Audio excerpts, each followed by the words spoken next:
I've been working on the same topic for my entire career, and you would maybe think that I should have come up with all the answers. But it doesn't work like that. We just try to answer a little tiny part of the question with each study that we do. And so the fun part is that you come up with a question, you come up with an experimental design to try to answer that question. You go and you do all the work, right? So you collect the data, you work with participants, you collect all the information that you need, and then you analyze that data, you try to interpret what you found, and then the fun part to me is you've added something to the literature or to our knowledge base, but it also typically opens up a world of additional questions. And so you sort of start that process again, and you do another iteration. What we're trying to do is just sort of build a foundation by putting sort of bricks in a wall where we're answering little tiny questions, and we hope that by answering those questions, we're building this knowledge base.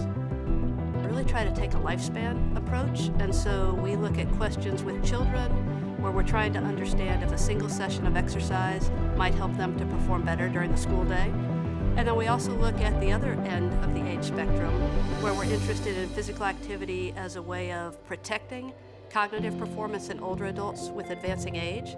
But then, importantly, we're also looking at how physical activity might potentially play a role in preventing or delaying Alzheimer's disease. I teach graduate level courses in sport and exercise psychology and also in statistics.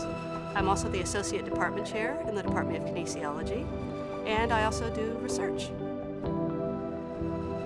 My mother used to call me every weekend and ask me to remind her how to set the video recorder up to record sporting events. And so I would talk her through it, and she could easily do it. And I started thinking about how my mother, although she couldn't remember how to do it from week to week, she was able to problem solve and do it with some instruction. And other older adults that we know weren't able to even adapt to advances in technology.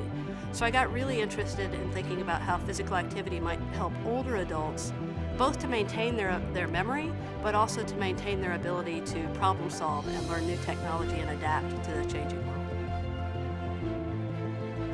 So I really hope that the work that we're doing will provide the evidence needed to help people be motivated to become physically active and to stay physically active. I'd like to thank my graduate students. I've had the privilege of working with just some phenomenal young professionals over my career here at UNCG and even before coming to UNCG. I also want to thank my colleagues and the staff in the Department of Kinesiology. What a supportive group of folks I have the good fortune of working with. And then I also want to thank Terry Shelton and Kim Littlefield in the Office of Research, especially during this COVID pandemic. They've been just really instrumental in helping us get back up to speed and to be able to conduct the important work that we're doing.